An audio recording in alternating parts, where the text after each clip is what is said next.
Oh, thank you for that one. Has there been progress made on hardening the grid? No, there's been no progress made on hardening the grid. At least twice, bills have gone clean through Congress and have been stalled either by our good friend Harry Reid or was it McCluskey out of Alaska because he didn't have the perks she wanted. The same one who said she was not going to vote on, what was it? Gorsuch, yeah. No, nothing's been done. Nothing. I think that would be like a crucial first step of a foreign policy message as well.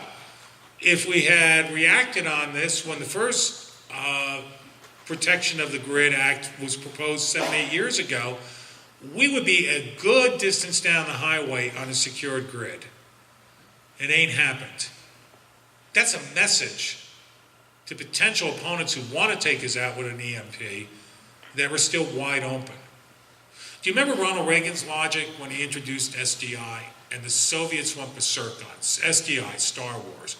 And Reagan just drilled right through to the core point in which he said, I don't get the logic of this. You're saying that if I'm going to build SDI, that means I want war. But in order to prevent war, we had to bare our throats and leave all our cities naked to a potential nuclear strike? No. I think protecting Americans will help ensure there isn't a war because our opponent isn't going to try it to start with. Well, I see the grid in the same way. That by leaving it as naked as it currently is just an invite. I came across a Department of Energy study a couple of years ago.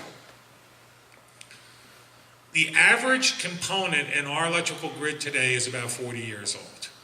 The average component. That means essentially most of our grid is 1970s, well, good parts of it. Second, only about 15% of the key components to our grid are manufactured inside the United States. Think about that. The history analogy I give, imagine it's December 1st, 1941. And Marshall and Secretary of War, Secretary of Navy sit down with the president and say, you know, sir, indications are very strong we're going to be at war with Japan by the end of the month. And they go, oh, this doesn't look good. And they said, well, sir, we got even worse information. 85% of our airplanes and 85% of our aircraft carriers are made in Japan. Do you think we should put an order in before the war starts? That's the situation we are in with our grid at this moment.